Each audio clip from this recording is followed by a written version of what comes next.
Graça e paz, irmãos. É uma alegria estarmos mais uma vez no culto ao Senhor.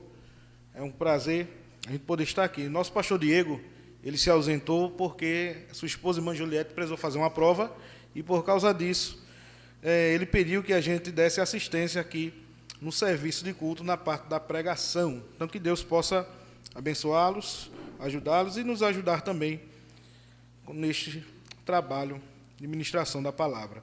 Convido a igreja a abrir no livro do Gênesis. Livro do Gênesis. Vamos ler 3 versículos. Gênesis 1, do 1 ao 3.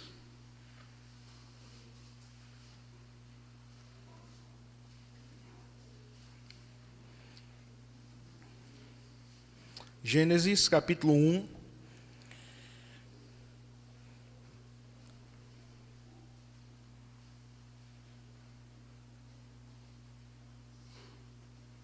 Verso 1 ao 3, diz assim: No princípio criou Deus os céus e a terra.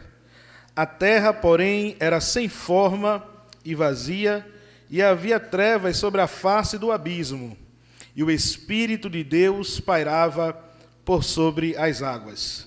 Disse Deus: haja luz, e houve luz. Oremos. Senhor Deus amado, te agradecemos, ó Senhor, pela oportunidade de podermos te cultuar livremente nessa noite.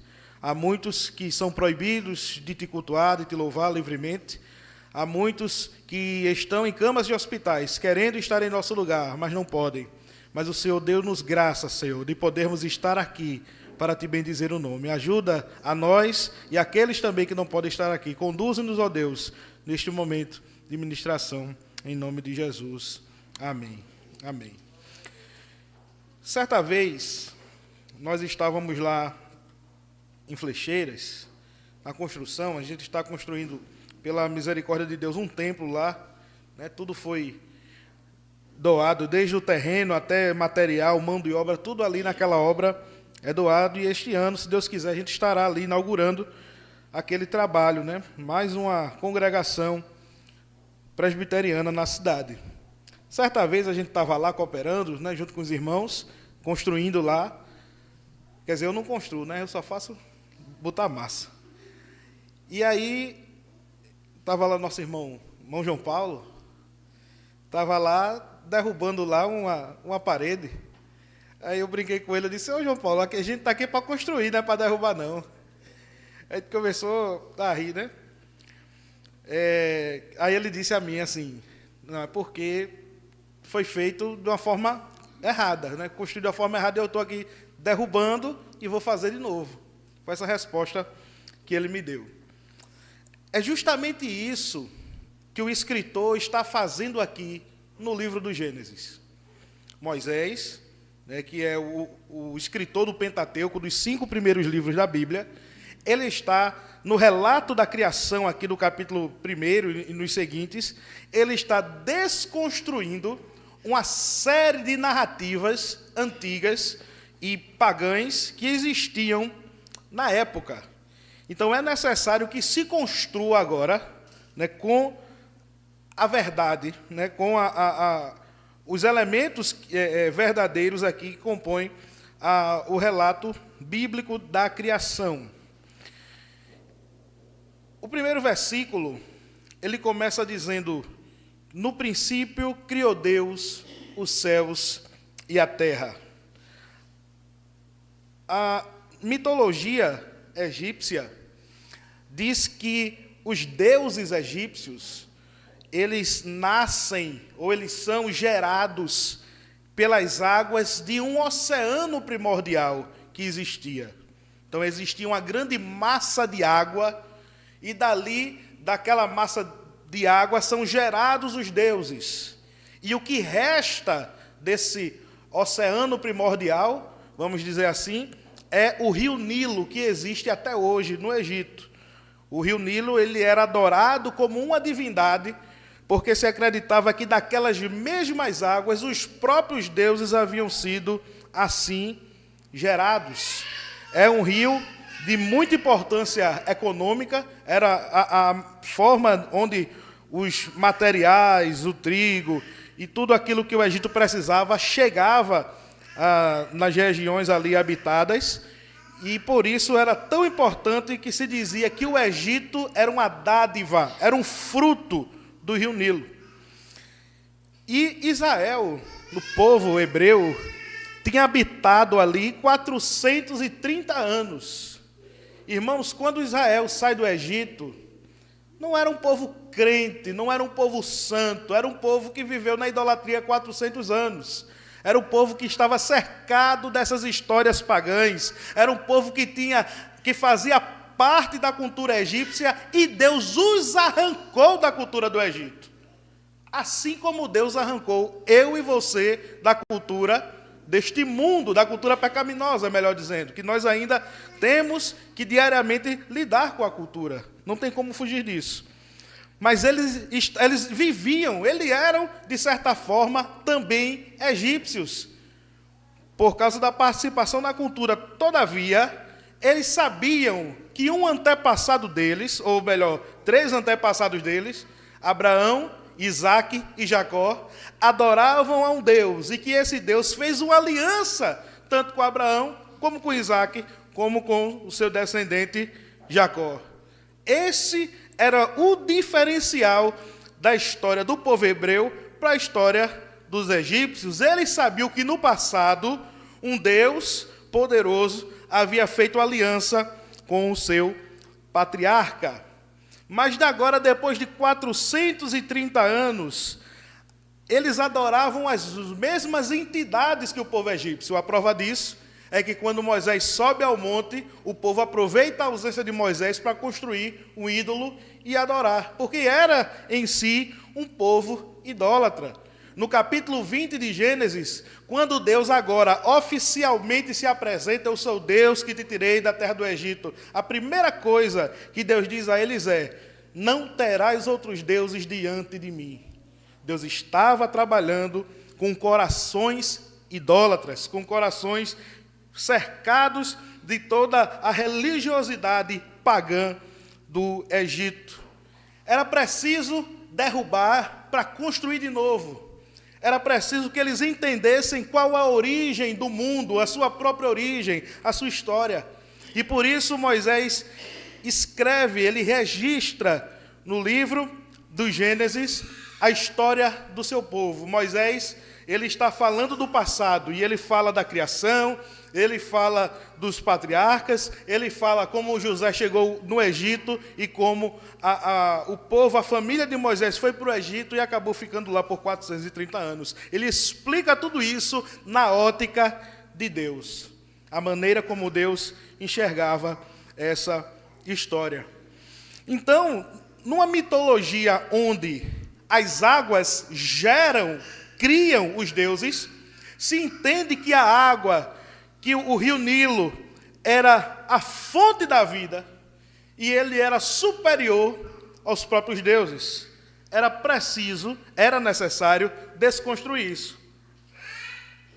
A primeira afirmação que Moisés coloca aqui, inspirado por Deus, é: no princípio criou Deus os céus e a terra. Por céus e terra se entende tudo o que existe.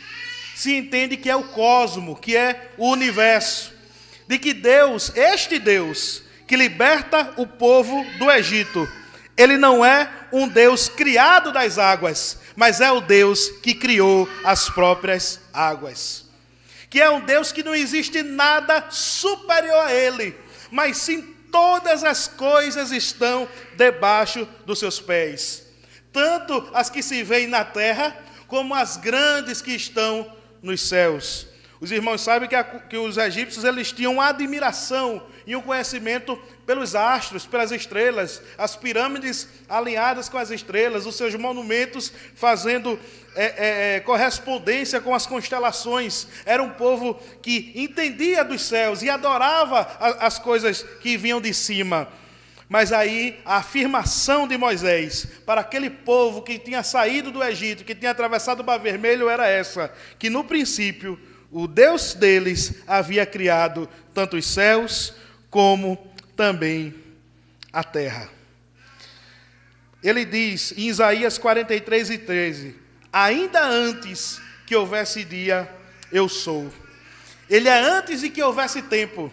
Ele é antes que houvesse águas para molhar ou fazer qualquer coisa. Ele já existia, ele pré-existia, somente ele, por toda a eternidade, consigo mesmo. Mas em algum momento ele decide criar, ele decide gerar a vida, e cria os céus, e cria a terra, e cria as águas, e cria os animais, e cria assim também os homens. Ele cria todas as coisas. O Salmo 24 diz, ao Senhor pertence a terra, e tudo que nela se contém, o mundo e os que nele habitam. Fundou a ele sobre os mares, e sobre as correntes a estabeleceu. Salmo 24, versículo 1 e 2. Precisamos, nós também, irmãos, assim como o povo hebreu, remover falsos conceitos acerca de Deus e substituir pelo conceito que Ele próprio revela nas suas Escrituras. Quantas coisas, no seu entendimento, você tem crido ou aceito de forma errada, que não se alinha com as Escrituras? É preciso reformarmos o nosso entendimento acerca de Deus de acordo com as Escrituras, entendendo que Ele é soberano sobre todas as coisas. Será que nós temos recorrido a Ele primeiramente? Será que nós temos de fato, nos momentos de aflição, buscado a Deus? Será que nós temos entendido que todo o poder e o resto das coisas criadas estão com Ele e Ele é sobre elas? Precisamos entender, de acordo com a Bíblia nos revela, que Ele é soberano e que não existe ser, entidade ou situação que seja maior do que Ele. Ele é sobre todas as coisas. O versículo 2, ele traz mais algumas coisas que precisavam ser revistas. Ele diz assim, a terra, porém, era sem forma e vazia. E havia trevas sobre a face do abismo, e o Espírito de Deus pairava sobre as águas. Veja aqui, ele fala que os elementos ainda estavam distribuídos ou misturados. Aqui a melhor palavra para descrever aqui é caos. A terra estava um caos. A terra estava uma bagunça, um cenário terrível, uma desordem. E tudo era escuridão. E só havia, como diziam os outros mitos, águas. Haviam águas de fato. E todo o resto, todos os outros elementos misturados num caos, sem ordem. Estava tudo uma bagunça. Mas aí diz que havia trevas sobre a face do abismo, de fato, e que o Espírito de Deus pairava sobre as águas. Ele faz mais um paralelo aqui com os mitos do Egito. Como eu já falei, se acreditava que as águas geraram os deuses, mas aqui ele está dizendo não. Aqui era o contrário. Aqui o Espírito de Deus, ele pairava sobre as águas. Ele coloca que o Espírito de Deus, ele é acima do poder das águas. Nos mitos da Babilônia, nos mitos dos povos antigos, se você for tentar conhecer, é muito parecido com o relato de Gênesis. E na Babilônia também se entendia que das águas geraram deuses, e que depois esses deuses, eles entraram em conflito, e que foi preciso que um deles destruísse o poder das águas, porque era avassalador e ameaçava a existência dos próprios deuses. As águas tinham gerado os deuses, e depois o poder das águas ameaçava a existência desses deuses. A história traz dessa forma porque eram deuses fracos, eram deuses que tinham começo e podiam ter um fim, eram deuses que tinham medo, eram deuses fracos, frágeis. E agora, no verso 2, ele fala que As águas que existiam no início da criação, de fato, eram terríveis, estavam um caos, eram águas tumultuosas, né, onde todas as coisas estavam ali em desordem. Todavia, o Espírito de Deus se movia sobre elas. Deus não tinha medo das águas como os deuses da Babilônia ou do Egito. Deus não se enfurecia com os vagalhões do mar, com as ondas ou com os ventos que poderiam haver ali. Mas sim, havia o Espírito de Deus que pairava sobre elas. A palavra usada para espírito aqui significa vento, significa sopro. Enquanto as águas estavam tumultuosas, o Espírito de Deus soprava ali naquele lugar. Enquanto havia uma mistura, um caos, uma confusão, a outra tradução que diz que o Espírito, ele estava se movendo ali livremente por cima daquelas águas, porque nós podemos ter medo de muita coisa nessa vida, nós podemos ficar assustados com muita coisa, todavia o teu Deus não tem medo das coisas que você tem medo. O teu Deus não teme aquilo que você teme. Enquanto você está olhando para as águas, o teu Deus ele está soprando sobre elas. Ele é acima das águas. Ele é acima de qualquer outro Deus da mitologia babilônia, egípcia, ou seja lá qual for a origem desse mito. Moisés aqui estava reordenando, dizendo: o Deus que tirou vocês do Egito, ele é soberano, ele não teve medo de Faraó, ele não teve medo do grande mar vermelho, ele abriu o mar e vocês passaram, não existe nada, porque na mitologia o mar é uma coisa terrível. É tanto que na alegoria do Apocalipse, nas alegorias da Cidade Santa, diz que lá na Nova Jerusalém, né, não haverá mar. Significa, por quê? Porque na cultura antiga, mar era uma coisa ruim. Era onde os marinheiros iam e não voltavam. Era um mar, um horizonte desconhecido, onde pessoas poderiam naufragar, morrer, se perder e acontecer qualquer outro tipo de acidente. E era uma coisa incontrolável. Era uma coisa incontrolável. Só que, desde o começo da Bíblia, a Bíblia mostra este poder de Deus sobre as forças da natureza. Aquilo que amedrontava os homens, aquilo que deixava os homens temerosos, para Deus não era nada. Estava completamente sob o controle de Deus. Por isso que no Novo Testamento você vê Jesus no meio da madrugada andando sobre as águas, enquanto os homens estavam com medo, pensando que era um fantasma, pensando que iriam perecer, e Jesus dominando, assim como o Pai domina desde o Gênesis, sobre a natureza, andando sobre as águas. Aí eu tenho duas perguntas. O que é que te faz ter medo? Do que é que você tem medo? E se esse medo, será que não é um falso conceito que você ainda carrega sobre Deus, de que existe algo que Deus não possa resolver, de que existe algo que Deus não possa tratar, que existe algo que Deus não possa controlar? A Bíblia nos concede respaldo para que a gente acalme o nosso coração. Acalme o coração nesta noite. Acalme o coração, creia em Deus, creia na soberania de Deus, creia na direção de Deus, creia no que Ele está fazendo. Porque ele age aqui no início deste capítulo colocando ordem onde era o caos. O vento sopra, o nosso Deus ele fala, e começa assim então a ordem surgir. Versículo 3. E disse Deus: haja luz, e houve luz. O capítulo 1, que trata da criação, ele sempre vai trazer essa fórmula nos dias da primeira semana da criação. Haja isso, e houve aquilo.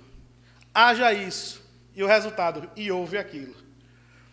Existe sempre uma resposta na criação para aquilo que Deus está ordenando. Ele disse: haja luz, e houve luz. O que é que o versículo 2 diz? Que havia trevas sobre a face do abismo. Ninguém podia enxergar coisa alguma, né? Se existisse alguém, não poderia enxergar. Mas ele diz: haja luz. E a resposta do texto é: e houve luz. Ele ordena e acontece. Ele traz luz àquilo que estava um caos. E começa-se assim, desde o primeiro dia até o sexto, tudo se ordenar segundo a sua santa vontade. Não importa, meus irmãos, como as coisas estejam, o nosso Deus, Ele traz luz ao nosso coração. Ele traz luz à nossa mente. Ele traz luz às situações da vida. E assim se segue, como nós sabemos, no texto do Gênesis. Mas esse texto, ele tem um complemento. Essa narrativa, ela está incompleta. Nós encontramos o complemento dessa narrativa em João capítulo 1. Você vê um paralelo com tudo isso que nós temos aqui nesses versículos da criação. Porque o Gênesis 1 diz assim: no princípio criou Deus os céus e a terra.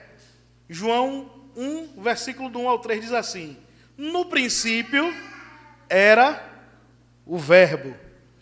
João, de forma intencional, ele inicia o seu livro, o seu evangelho, o relato da trajetória de Cristo, com a mesma palavra que é iniciado o primeiro livro da nossa Bíblia hoje, no princípio.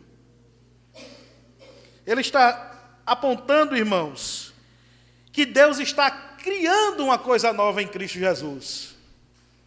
Ele está apontando que agora Jesus Cristo, Ele é o sentido de tudo aquilo que foi dito já por Moisés. O livro de João, ele também é um livro filosófico, porque na época que João viveu, já havia muitos questionamentos de vários sábios da época a respeito do sentido da vida.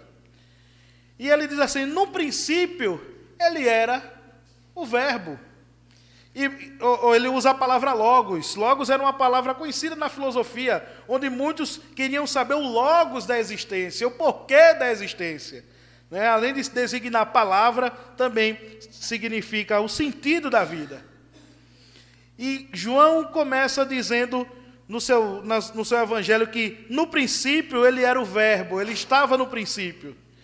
É ele que dá sentido às coisas. E ele diz mais: o Verbo estava com Deus, e o Verbo era Deus. Ele estava no princípio com Deus, e todas as coisas foram feitas por intermédio dele, e sem ele, nada do que foi feito se fez. Ele estava no princípio com Deus, e ele era Deus, e estava criando também, e estava ordenando as coisas também. João está comunicando aqui que depois dessa terra arrasada pelo pecado, devastada pelo pecado, enegrecida pelo pecado, agora vai vir aí alguém que vai reordenar o caos que está na terra. E este alguém estava no princípio com Deus, e este alguém é Jesus de Nazaré. Ele está dizendo, este Jesus, ele estava lá também com Deus, ele era Deus, estava fazendo todas aquelas coisas. O versículo 2, que a gente leu de Gênesis, diz assim: a terra, porém, estava sem forma e vazia, e havia trevas sobre a face do abismo, e o Espírito de Deus pairava por sobre as águas. E disse Deus: haja luz, e houve luz. Em João capítulo 4 e 5 diz assim: a vida estava nele. João capítulo 1, versículo 4 e 5. A vida estava nele, e a vida era a luz dos homens. E a luz resplandece nas trevas, e as trevas não prevaleceram contra ela. Veja o paralelo aqui que João traça. No princípio havia trevas sobre a face do abismo. Mas agora ele diz que Cristo, ele é o Verbo, estava com Deus, ele era Deus, e ele estava no princípio com Deus, e todas as coisas foram feitas por meio dele. Mas a vida estava nele, em Jesus. A vida era a luz dos homens. A luz resplandece sobre as trevas. Ele inicia o seu evangelho falando de Cristo, dizendo que ele também é Criador, dizendo que ele sustenta todas as coisas e que ele é a luz que o ser humano precisa para sair das trevas. Ele é a luz que ilumina o caos da vida humana. Ele é a luz que quebra, que rompe a escuridão em que a humanidade está submersa. O Senhor Jesus Cristo, ele é a luz que o cego precisa para voltar a enxergar. Que aqueles que estão totalmente vendados por causa do pecado e do agir do diabo precisam para enxergar a beleza da santidade e da glória de Deus. Ele é a luz. E ele nos dá no versículo 5 um desfecho de vitória. Porque ele diz assim: a luz resplandece nas trevas e as trevas não prevalecem contra ela. As trevas estavam trabalhando para que Cristo morresse. E ele de fato morre. Mas ao terceiro dia, ele ressuscita. Ao terceiro dia, ele aparece. As trevas não prevaleceram contra o nosso Senhor Jesus. Ele vence as trevas. Mas ele não só vence as trevas, ele não só ressuscita, mas ele vai aos céus. Ele envia o seu Espírito para aquele que nele crê. E agora ele está nesse momento orando para que o nosso culto seja aceito diante de Deus. Ele não somente morre, ele não somente ressuscita, mas ele garante que você vai chegar também na presença dele. Ele garante a tua oração, ele garante o teu louvor, ele garante que você vai permanecer de pé. Ele garante, porque o texto é claro quando diz: as trevas não prevaleceram contra ela. Ele é a luz para a nossa vida. Ele é a luz que nos sustenta. Ele é a luz que nos ilumina. Mesmo nós tendo, às vezes, o coração escurecido, a mente perturbada, mas Jesus está aí para clarear ela de novo. Para nos fortalecer de novo, para nos encher de novo, para trabalhar em nós de novo, para fazer o caos que às vezes a nossa alma voltar a cantar, voltar a jubilar, voltar a exaltar. Ele é a garantia da nossa salvação. Nós tendo ele, nós temos tudo aquilo que precisamos. Nós não precisamos de outro. Nós não precisamos de deuses fracos, falhos, que ficam brigando entre si, que são gerados pelas águas, porque o nosso Deus, ele é sobre os mares, sobre as águas, ele é sobre tudo. Ele é o nosso Senhor. Isaías 43, 18 e 19 diz: não vos lembreis das coisas passadas, nem considerei as antigas. Eis que faço coisa nova, que está saindo à luz. Porventura não o percebeis? Eis que porei um caminho no deserto e rios no ermo. Ele é aquele que trabalha, irmãos, na vida do seu povo, dando condições para que o seu projeto, o projeto divino, aconteça. Ele é o Deus que coloca caminho no deserto e rios no ermo, onde não tem coisa alguma. Jesus estava no princípio com Deus. Ele é sobre qualquer mitologia, sobre qualquer entidade, sobre qualquer outra religião. É somente dele que nós precisamos. É somente dele que nós precisamos, somente a ele que nós precisamos recorrer. É necessário, irmãos, que desconstruamos as nossas próprias versões de Deus. Porque nós somos levados a, quando trata da salvação, a quando trata da questão religiosa, quando eu falo religião, estou falando da verdadeira religião, que é Cristo. Quando trata das coisas de Deus, nós temos as nossas próprias e fracas opiniões. Eu acho que deveria ser assim. Eu acho que Deus faz assim. Alguém disse a mim uma vez que Deus faz assim.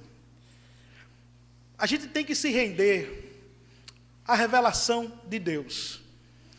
Quando o povo sai do Egito, Cada um tinha mitos, cada um tinha crenças, coisas que eles aprenderam ou que eles pensavam.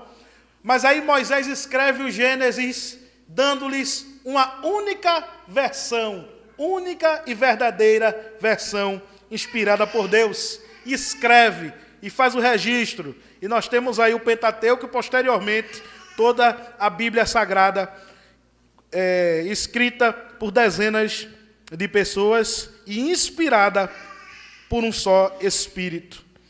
É necessário que creiamos que a Bíblia é a revelação única a respeito de Deus.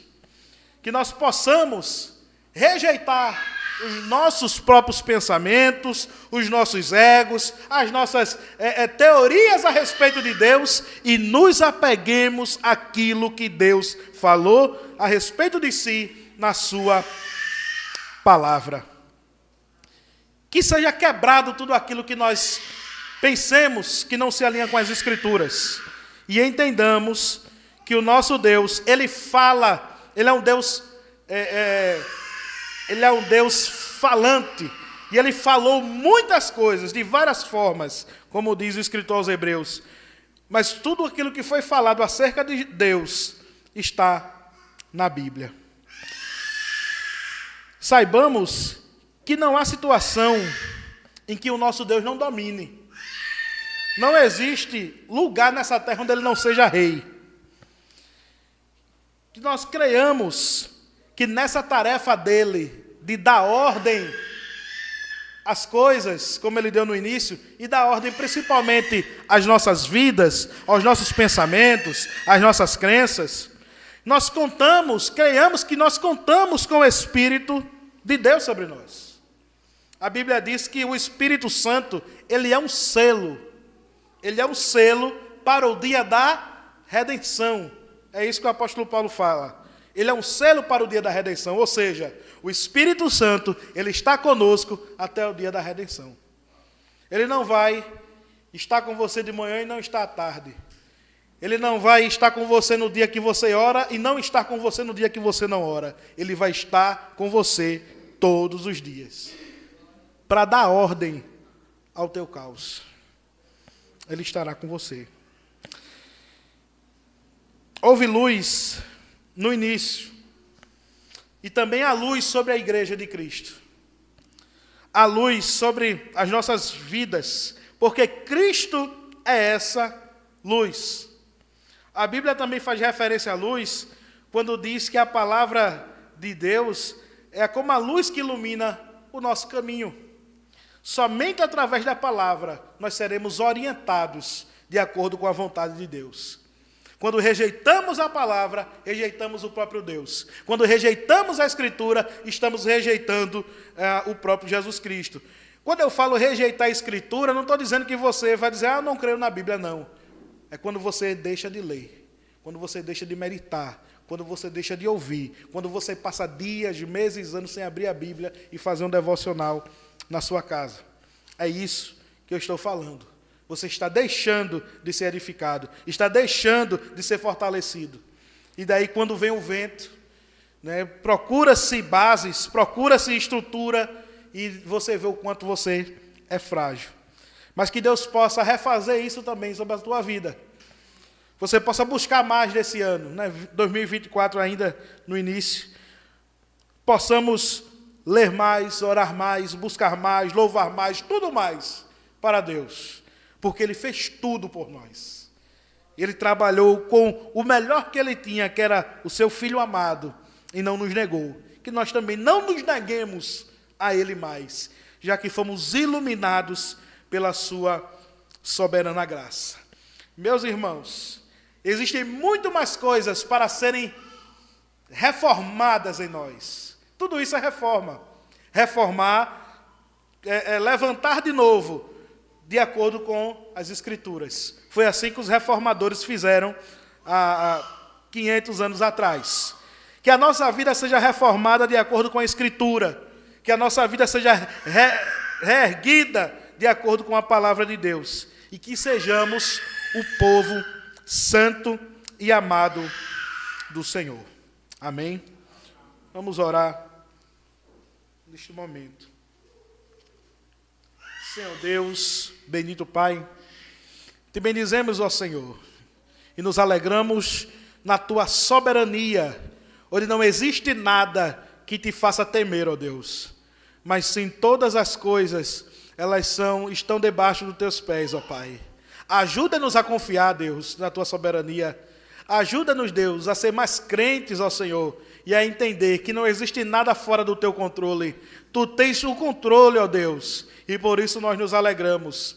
Eu te apresento, ó Deus, a tua igreja que é humana, Deus, e por causa disso ainda passa por diversos problemas, às vezes crises de fé, crise até de existência, coração conturbado, mente cansada. Ó Deus, como nós somos carentes, ó Pai. Mas te pedimos a iluminação, ó Pai. Jesus, que é a nossa luz, que possa soprar do seu Santo Espírito, que já habita conosco, e assim ordenar. Ordena, Senhor, conforme a tua vontade a nossa vida. Ordena os nossos corações, as nossas mentes, as nossas casas, ó Deus, as nossas famílias. Que tudo seja feito para a honra e glória do teu nome, Senhor. Ajuda cada um de nós na caminhada. Fortalece, ó Deus, os pés cansados, os joelhos desconjuntados, para que possa, nesta caminhada cristã, estar sempre pronto e que possa chegar ao destino final, ó Deus. Que nós possamos estar prontos para aquele dia que está preparado, que nós não sabemos quando virá, mas que sim, com certeza, estamos aguardando. Ora vem, Senhor Jesus. É isso que nós te pedimos e te agradecemos. Amém. Amém.